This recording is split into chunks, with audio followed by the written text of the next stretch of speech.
So when these men arrived, just too many people. These men were in earnest. They wanted to get their friend at the feet of the Master. So they couldn't get through the door, they couldn't get through the windows, they couldn't get through the crowd. So what do? Necessity, someone says, is the mother of invention.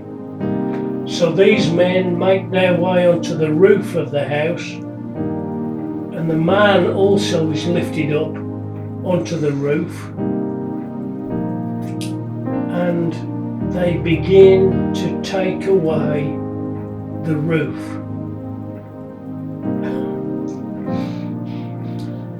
But have you noticed anything within the verses of Scripture that we read?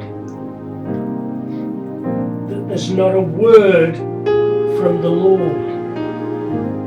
Not a word, not one word of surprise. Not one word of rebuke for breaking up a Bible study meeting. Not one word of rebuke because the decorum of the meeting has been disturbed. Nothing.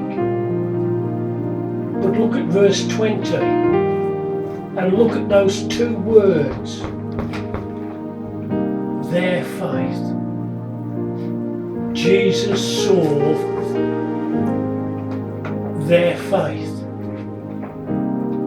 He'd not got his eyes on the hole in the roof.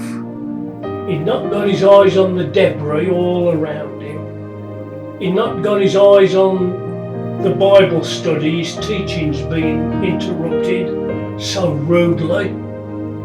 He'd not got his eyes on the grumblings of people within the crowd. What his eyes zoomed in on was their faith.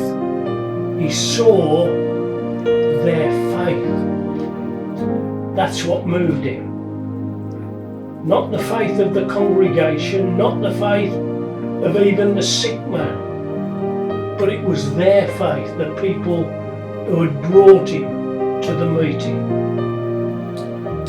So his pressing need was that of a breakthrough. He needed a breakthrough that would bring him right into the very presence of God.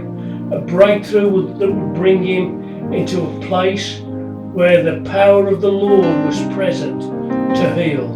A breakthrough where this ongoing problem, this relentless situation, this difficulty is going to be dealt with once and for all. But to get there, he needed a breakthrough. Now notice, this is important as well. Notice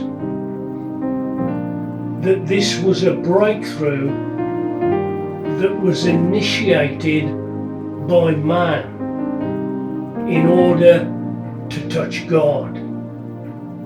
This wasn't a breakthrough that was initiated by God in order to touch man.